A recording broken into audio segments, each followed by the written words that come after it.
ସାଙ୍ଗମାନେ ନମସ୍କାର। ଆଜି ପୁଣି ଆସିଗଲେ ପ୍ରେମ ଭଳି କିଛି କବିତା ପୁସ୍ତକର ପରବର୍ତ୍ତୀ କବିତା ପକ୍ଷୀ। ୟା ପୂର୍ବଥର ଆମେ ପଢ଼ିଥିଲେ ଏପ୍ରିଲ। ଏଠି କ'ଣ କବି କହିବାକୁ ଚାହୁଁଛନ୍ତି? ଗିରିଜା ପ୍ରସନ୍ନ ପୃଷ୍ଟି ଭାଇ ଆମର।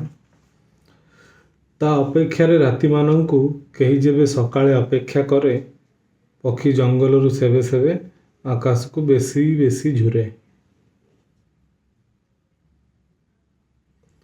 ତା ଅପେକ୍ଷାରେ ରାତିମାନଙ୍କୁ କେହି ଯେବେ ସକାଳେ ଅପେକ୍ଷା କରେ, ପକ୍ଷୀ ଜଙ୍ଗଲରୁ ସେବେ ସେବେ ଆକାଶକୁ ବେଶୀ ବେଶୀ ଝୁରେ।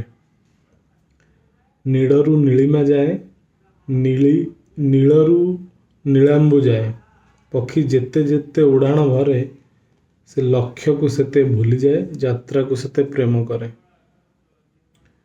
ନୀରବ ନିଥର ଖରାବେଳେ ଯେତେବେଳେ ବିଭୀଷିକା ଖେଳେ, କାହାର ଅଙ୍ଗାର ଲୋଭରେ ସେତେବେଳେ ଜଙ୍ଗଲ ଜଳେ।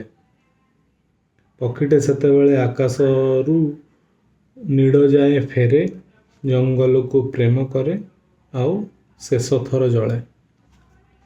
କବି ଏଠି ପକ୍ଷୀକୁ ପ୍ରେମିକର ରୂପ ଦେଇଛନ୍ତି, ଆଉ ଜଙ୍ଗଲକୁ ପ୍ରେମିକାର। କେମିତି ବିରହରେ ପ୍ରେମିକା ପାଖକୁ ଫେରେ, ବାରମ୍ବାର ଫେରେ, ଆଉ ଶେଷରେ ଜଳିଯାଏ, ସେ ବିଷୟରେ କବି ଚେଷ୍ଟା କରିଛନ୍ତି। ଏଇଟା ବି ବହୁତ ଗଭୀର କବି। ଆମେ ଯେମିତି ଆଗରୁ ଦୁଇଟା କି ତିନିଟା ଆମେ ପଢ଼ିଥିଲେ, ଯାହା ଆମ ମୁଣ୍ଡ ଉପରେ ଦେଇ ଯାଇଥିଲା। ତ ଏଇଟା ବି ସେଇଥିରୁ ଗୋଟେ। ପ୍ରଥମଟେ ଥିଲା ସୂର୍ଯ୍ୟାସ୍ତ ଦୀପ କବାଟ, ଯୋଉଠି ଆକାଶ ସରିନି ତିଆରି, ସୁଖଟିଏ ଖୋଜିବାକୁ ଯିବା। ତାପରେ ଏବେ ଆସିଲା ପକ୍ଷୀ, ଯାହାକି ଆମର